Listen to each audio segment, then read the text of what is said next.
Kowloon, Hong Kong, outubro de 1953. O bairro de Sham Shui Po não dormia de verdade. Ele apenas mudava de turno. As bancas de comida do dia fechavam e no lugar delas surgiam outras coisas. Homens encostados em postes com palitos de dente na boca, grupos de 4 ou 5 jovens em volta de mesas de dominó, iluminadas por lâmpadas nuas. O cheiro pesado de peixe fermentado, misturado com a fumaça adocicada do incenso que saía dos altares de esquina. Era outubro, mas em Kowloon, outubro não significava fim de verão. Significava apenas umidade com nome diferente. O ar grudava na pele como papel molhado, e qualquer caminhada de 5 minutos era suficiente para encharcar uma camisa. As ruas estreitas daquele bairro carregavam uma lógica própria que nenhum mapa conseguia explicar. Havia becos que não existiam durante o dia e que apareciam à noite como se o próprio asfalto se reorganizasse. Havia paredes de concreto manchadas com símbolos que a maioria das pessoas fingia não reconhecer. Marcações de território, sinais de aviso, os rabiscos codificados que os velhos do bairro decifravam com um olhar rápido e depois desviavam o rosto imediatamente. Crianças brincavam até às 11 da noite, embaixo de varais de roupa, enquanto os adultos negociavam coisas que não tinham nome oficial. Policiais faziam as rondas em dupla e raramente entravam nos becos sozinhos, e quando entravam, saíam mais rápido do que haviam entrado. Era nessa cidade, nesse bairro que fervia de dia e ardia de noite, que uma das histórias mais escondidas do século XX estava prestes a começar. Uma história que os biógrafos mencionam em notas de rodapé, que os filmes jamais mostraram, que a família durante décadas preferiu não detalhar porque havia vergonha misturada com orgulho, e essa mistura é a mais difícil de separar. A história de um garoto que quase não saiu de Hong Kong, que quase ficou preso numa vida, da qual a maioria dos jovens daquele bairro não conseguia sair depois que entrava, porque a entrada era fácil, leve, quase casual, e a saída exigia um preço que poucos conseguiam pagar. O nome dele era Lam Chung Fai, 17 anos, 1,81 m, 82 quilos, filho de Lam Bakshan, figura conhecida na hierarquia operacional da 14K no setor norte de Sham Shui Po, a facção das tríades que controlava o jogo clandestino, a extorsão de comerciantes e o comércio de mercadorias roubadas naquela parte de Kowloon, desde que as ondas de refugiados do continente haviam transformado o bairro num território sem lei clara e sem dono definido. A 14K não era a maior das tríades de Hong Kong, mas era a mais implacável quando se tratava de cobrar dívidas de sangue, e Lam Bakshan havia construído sua reputação ao longo de 12 anos como o homem que resolvia os problemas que outros homens da organização não queriam ter no currículo. O filho havia crescido dentro dessa lógica desde que tinha memória. Lam Chung Fai havia começado a treinar Choi Li Fut aos 10 anos num clube de artes marciais da rua Kwei Lin, que funcionava de fachada como escola de caligrafia. O Choi Li Fut era um estilo projetado para combate em grupos, golpes longos, circulares, que varriam múltiplos oponentes ao mesmo tempo.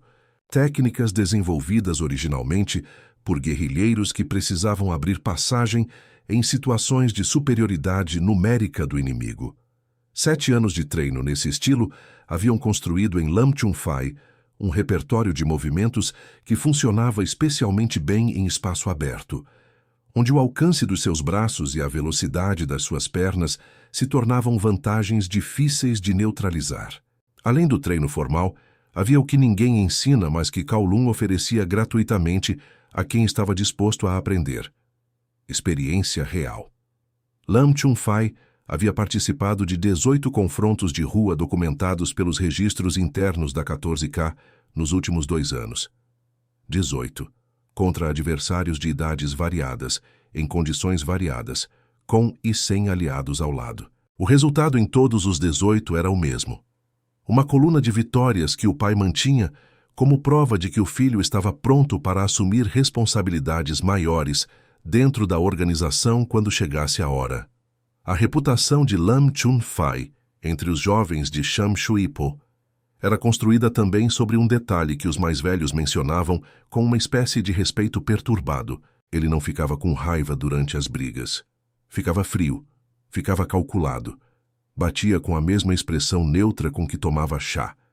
E essa frieza era, para quem havia testemunhado, mais assustadora do que qualquer grito ou ameaça.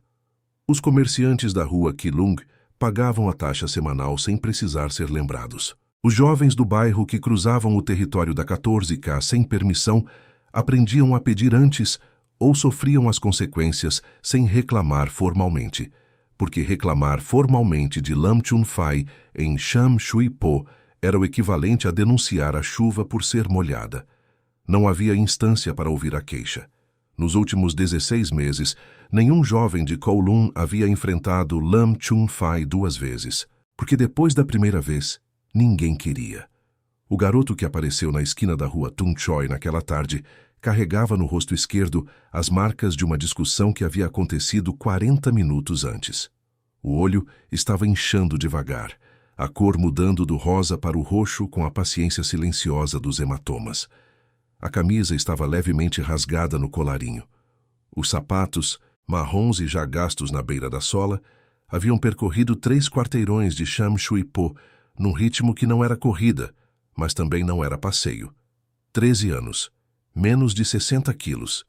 A cabeça chegava no ombro de Lam Chun Fai. Ninguém no beco prestou atenção quando ele passou. Um menino com olho roxo em Sham Shui Po era paisagem comum demais para merecer segundo olhar. Era apenas mais um dos tantos garotos que a cidade mastigava e cuspiu de volta todos os dias. Um pouco mais duros, um pouco mais abatidos, um pouco mais distantes da versão de si mesmos que existia antes de Kowloon ensinar o que tinha para ensinar. O nome do garoto era Lee Jun-fan, filho do ator de ópera cantonesa Lee Hoi-chuen, nascido em São Francisco, criado em Hong Kong, estudante do La Salle College, no distrito de Romantin.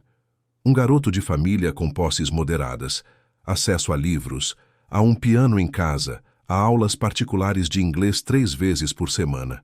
Um garoto que, pela lógica do bairro, não deveria estar ali, mas estava.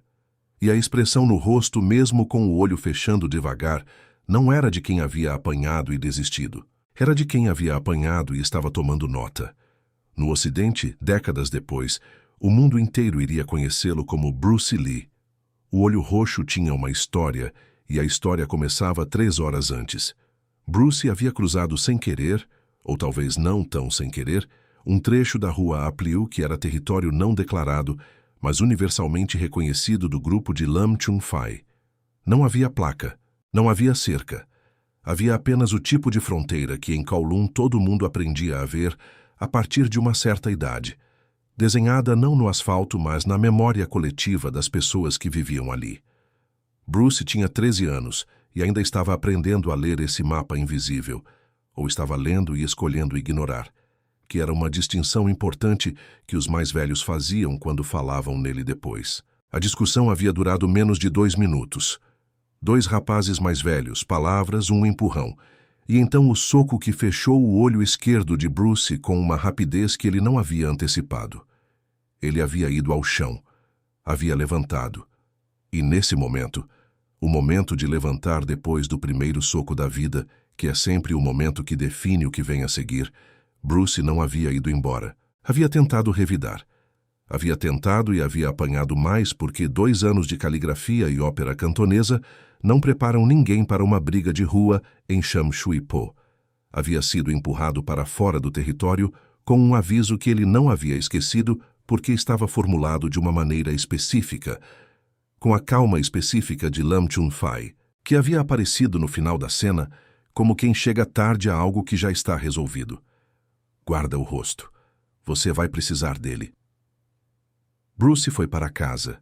Jantou em silêncio enquanto sua mãe, Gracie Ho, o observava com a atenção contida das mães que sabem que algo aconteceu, mas também sabem que perguntar diretamente não vai servir de nada. Seu pai, Lee Hoi-chuen, estava em turnê com a companhia de ópera pelo interior de Guangdong e não estava presente naquela noite. Depois do jantar, Bruce procurou a sua mãe na cozinha, Ficou na porta por alguns segundos sem falar, e então disse, com uma calma que Grace não estava esperando, e que depois ela descreveria como a coisa mais assustadora que o filho já havia dito. Quero aprender Kung Fu. De verdade. Grace olhou para o olho roxo, olhou para o rosto do filho e concordou, não por acreditar que era a melhor decisão, mas por entender que a alternativa era ele continuar apanhando nas ruas sem nenhuma ferramenta além da teimosia. E teimosia sozinha em Sham Shui Po era uma sentença. Nas semanas seguintes, Bruce foi matriculado na escola de Wing Chun do mestre Ip Man, que funcionava num apartamento apertado na rua Castle Peak, em Sham Shui Po, com vista para os telhados de zinco e o cheiro constante de comida frita que vinha das bancas lá embaixo. Ip Man era um homem de 51 anos, magro, de óculos finos de armação metálica, que não gritava durante os treinos e que raramente demonstrava um movimento mais de 2 vezes. O que ele ensinava era um sistema construído sobre um princípio único e radical. Você não precisa ser mais forte. Você precisa estar no lugar certo, no momento certo, com o ângulo certo. Bruce treinou. Treinou todos os dias. Chegava antes dos outros alunos e ficava depois que os outros haviam ido embora. Fazia perguntas que os alunos mais velhos achavam básicas demais para fazer e que Ip Man respondia com uma atenção incomum, porque havia algo na qualidade das perguntas de Bruce que indicava que ele não estava perguntando sobre o movimento. Estava perguntando sobre o princípio por trás do movimento. E isso era uma distinção que separava os alunos que aprendiam Kung Fu dos alunos que eventualmente entendiam Kung Fu. Mas Kowloon não esperou que o treino estivesse completo. Nos meses que se seguiram ao primeiro incidente com Lam Chung Fai, Bruce começou a carregar coisas. Uma faca pequena de cabo de madeira que ficava no fundo do bolso direito da calça escolar. Uma corrente fina de 30 centímetros que guardava enrolada no pulso esquerdo embaixo da manga da camisa, suficientemente discreta para passar despercebida numa busca casual, mas suficientemente presente para ser acessada em 2 segundos. Não porque planejava usar, ou não apenas porque planejava usar, mas porque em Sham Shui Po, um garoto de 13 anos sozinho, sem nenhum tipo de proteção, era um alvo, e Bruce havia decidido conscientemente parar de ser um alvo. E então, 6 meses após o primeiro incidente, em março de 1954, a coisa que Grace temia que acontecesse finalmente aconteceu. Bruce encontrou o filho de Lam Bakshan novamente. Desta vez, não foi um encontro acidental. Desta vez, foi o próprio Bruce que atravessou a fronteira invisível da rua Apliu de propósito, no horário em que sabia que Lam Chung Fai estaria voltando do treino no clube de caligrafia da rua Guilin, com 2 colegas de escola ao lado, não como proteção, mas como testemunhas, porque havia algo em Bruce que mesmo aos 13 anos insistia que o que ia acontecer, acontecesse à luz do dia, com pessoas presentes, sem ambiguidade sobre quem havia iniciado o quê. Lam Chung Fai os viu chegar e parou. Havia 3 jovens do seu grupo com ele. Somavam 4 contra 3, com uma diferença de peso e experiência que tornava a conta ainda mais desequilibrada. Lam Chung Fai olhou para Bruce por uns 5 segundos sem falar. De novo, ele disse. Não era surpresa. Era quase admiração involuntária, do tipo que as pessoas sentem quando algo teimoso aparece uma segunda vez apesar de tudo. Você não aprendeu. Bruce ficou parado. Não respondeu. Ou aprendeu. Lam Chung Fai inclinou a cabeça levemente. O que você aprendeu que vai mudar hoje? Não sei ainda, e Bruce disse. Vou descobrir agora. Lam Chung Fai avançou. O estilo dele era Choi Li Foot, golpes longos e circulares, projetados para cobrir distância, para varrer o espaço à frente com braços que funcionavam como pás. O primeiro movimento foi um Guachui, um soco descendente em arco que atingia de cima para baixo, concentrando o peso do ombro e do tronco no impacto, suficientemente poderoso para quebrar a guarda de um adulto treinado se conectasse em cheio. Contra o filho de um ator de ópera cantonesa de 13 anos, deveria ter encerrado tudo no primeiro segundo. Bruce desceu. Não recuou. Desceu, dobrou os joelhos, abaixou o centro de gravidade, entrou por baixo do arco do Guachui, em vez de tentar bloqueá-lo, e ao mesmo tempo adiantou o passo esquerdo para o interior da linha de Lam Chung Fai. Era o Bilma, o passo de entrada do Wing Chun que Ip Man havia ensinado e repetido durante 6 meses até que Bruce o executasse sem pensar. A ideia era simples e brutal. O ponto mais fraco de qualquer golpe circular é o centro, porque o centro é onde o braço ainda está ganhando velocidade, onde o peso do corpo ainda está sendo transferido. Se você entra no centro antes que o golpe chegue ao pico, você está onde a força ainda não existe. O Gua Chui passou por cima da cabeça de Bruce por menos de 5 centímetros. Lam Chung Fai sentiu o vazio. Sentiu o desequilíbrio do próprio golpe que não havia encontrado resistência. E nesse momento de transição, com o peso do corpo comprometido para frente e para baixo, Bruce golpeou. Um soco direto ao plexo solar, executado com o cotovelo alinhado ao ombro e o pulso travado, da maneira que Ip Man insistia que era a única maneira correta, concentrando o impacto num ponto do tamanho de uma moeda. Lam Chung Fai arqueou. Os 3 rapazes do lado dele se moveram. Bruce tinha 2 colegas, mas os 2 colegas recuaram, porque tinham 14 anos e 13 anos respectivamente, e nenhum dos 2 havia planejado realmente participar. Haviam vindo como testemunhas, e de repente a testemunha tinha se transformado em participante, e nenhum dos 2 havia concordado com isso. 3 contra 1.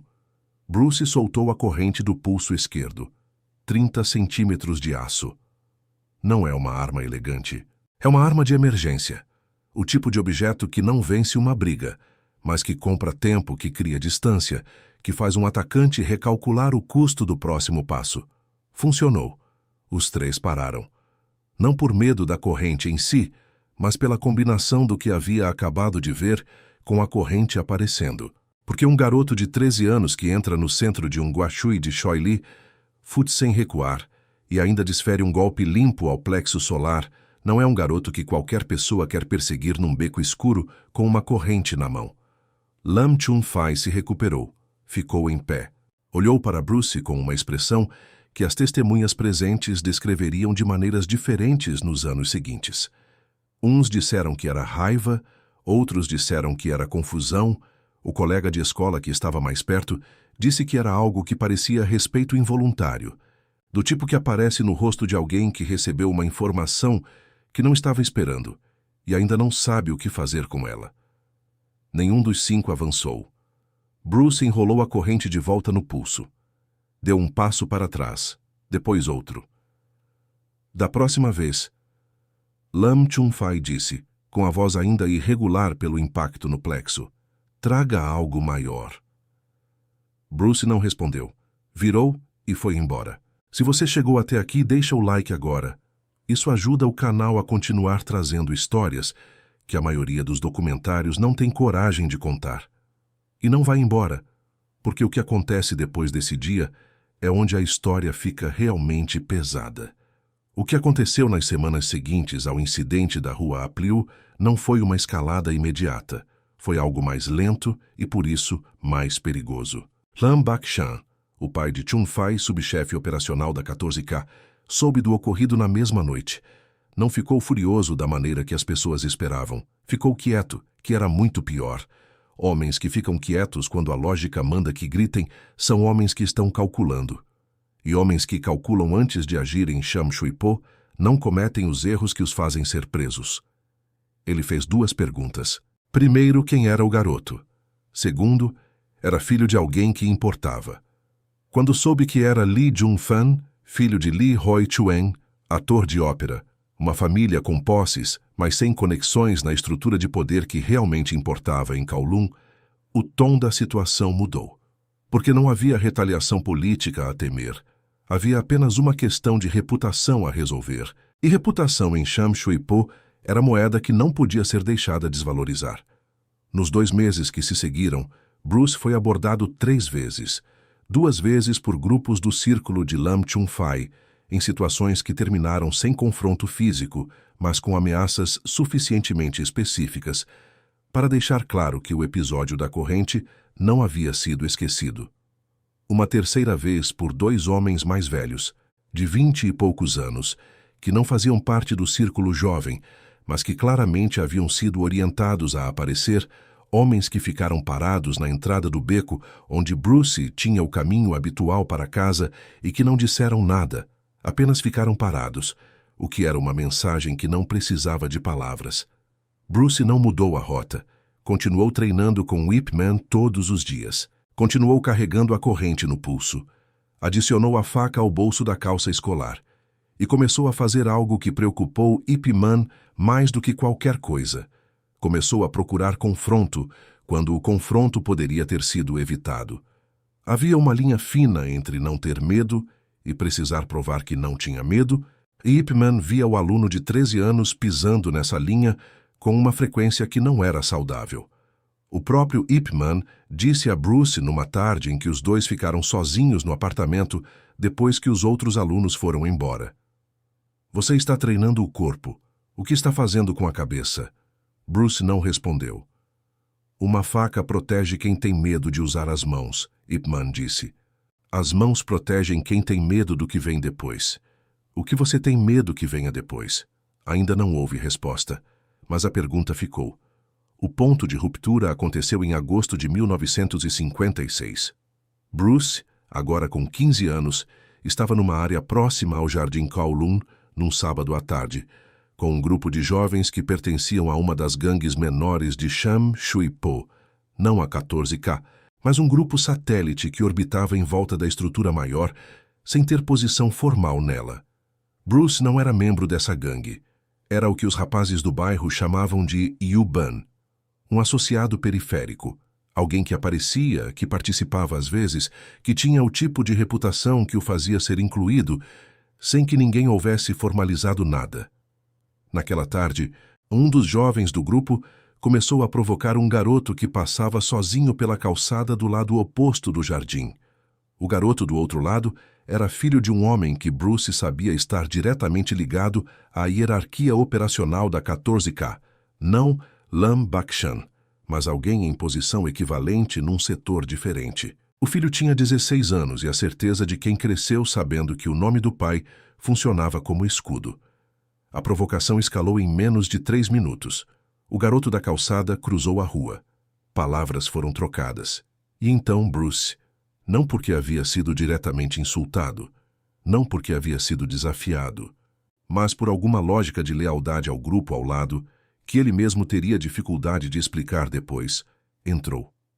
O confronto durou menos de 2 minutos e terminou com o filho do membro da tríade no chão, com um corte acima da sobrancelha esquerda que sangrou de maneira considerável, e com Bruce e o grupo se dispersando pelos becos de Sham Shui Po antes que qualquer policial aparecesse. Mas policiais em Sham Shui Po não precisavam aparecer para saber. Tinham outras fontes.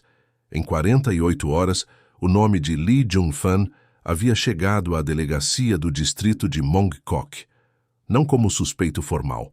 Não havia registro, não havia vítima que fosse apresentar queixa. Porque apresentar queixa de forma oficial era uma vulnerabilidade que a 14K não se permitia.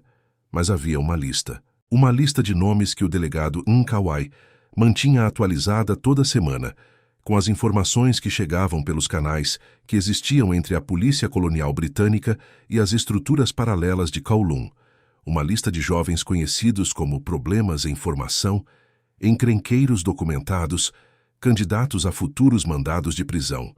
E o nome Lee Jung-fan entrou nessa lista. O que essa lista significava de maneira prática era o seguinte: qualquer pedido de passaporte, qualquer viagem internacional, qualquer documento oficial que dependesse de aprovação policial seria automaticamente revisado com atenção especial. E havia um plano da família Lee, naquele momento ainda vago, mas já sendo discutido em conversas de jantar, de enviar Bruce para os Estados Unidos, para São Francisco, onde ele havia nascido, onde havia cidadania americana esperando por ele, onde havia uma vida possível que Hong Kong naquele momento parecia incapaz de oferecer a um garoto com o temperamento que ele havia desenvolvido. Mas a lista tornava esse plano impossível. Enquanto o nome Lee Jung-fan estivesse naquela lista, nenhum documento de viagem seria aprovado sem revisão. E revisão, naquele contexto, significava negação. Grace Ho, a mãe de Bruce, foi a primeira a entender a extensão do problema. Não porque alguém havia lhe explicado diretamente, mas porque ela tinha um primo que trabalhava como auxiliar administrativo numa repartição ligada à polícia colonial. E esse primo, numa tarde de domingo, veio tomar chá na casa da família Lee e disse coisas em voz baixa que Grace ouviu com o rosto impassível e o coração acelerado.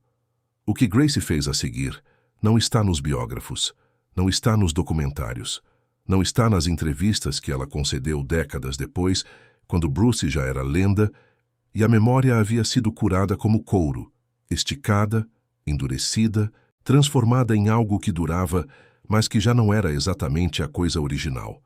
O que Grace fez foi juntar dinheiro, uma quantia específica que ela nunca revelou, mas que representava uma parte considerável das economias da família acumuladas durante a longa carreira de turnês do marido.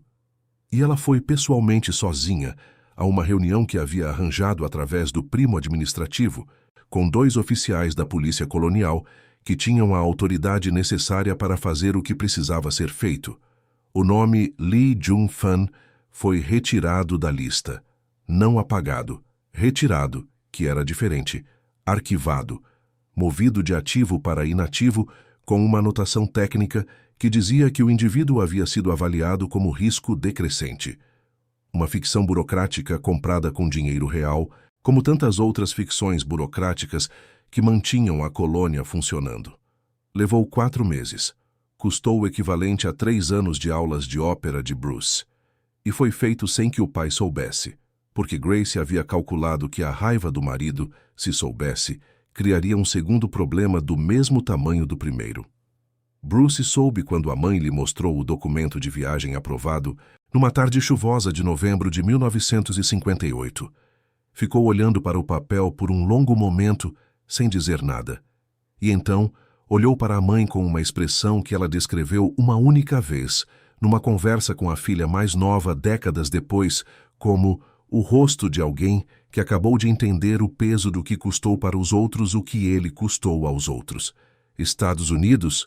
Bruce disse. Não era uma pergunta. Estados Unidos, Grace confirmou. Bruce Lee embarcou para São Francisco em abril de 1959. Tinha 18 anos, $98 americanos no bolso, um endereço escrito num papel dobrado, e o que ele mesmo chamaria mais tarde, numa carta a um amigo de Hong Kong, de a sensação específica de estar sendo lançado para frente por algo que você não escolheu completamente, mas que também não conseguiria ter parado. O que ele deixou para trás em Kowloon não era apenas uma lista de encrenqueiros e 2 anos de confrontos em becos de Sham Shui Po. Era uma versão de si mesmo que poderia ter vencido, que havia mostrado naqueles anos uma capacidade de força, de teimosia, de recusa em recuar, que em outro contexto, dirigida de outra forma, poderia ter levado a qualquer coisa. A pergunta que ficou para os que o conheceram naquele período, para os professores do La Salle que assistiram o garoto mais inteligente da classe sair pela porta do banheiro sem nunca voltar para a aula, para o próprio Ip Man, que anos depois diria a um repórter japonês que Bruce havia sido o aluno mais talentoso que havia ensinado. Mas também, o que mais me preocupou, porque talento sem direção é apenas uma forma mais sofisticada de destruição. A pergunta era: o que forma um homem? O treino formal que Ip Man ofereceu. As ruas de Sham Shui Po que ensinaram o que nenhum dojo ensina. O olho roxo que chegou em casa aos 13 anos como um bilhete mal escrito, pedindo socorro e ao mesmo tempo declarando guerra. A resposta que Bruce desenvolveu ao longo dos anos seguintes na América, num apartamento em Seattle, depois numa academia em Oakland, depois em Los Angeles, onde construiu o Jeet Kune Do, o sistema que não era um sistema, a filosofia que era mais um anticorpo contra filosofias do que uma filosofia em si. A resposta que ele desenvolveu era que a pergunta estava errada. Não era o treino. Não eram as ruas. Não era o medo, ou a raiva, ou a corrente no pulso, ou a faca no bolso.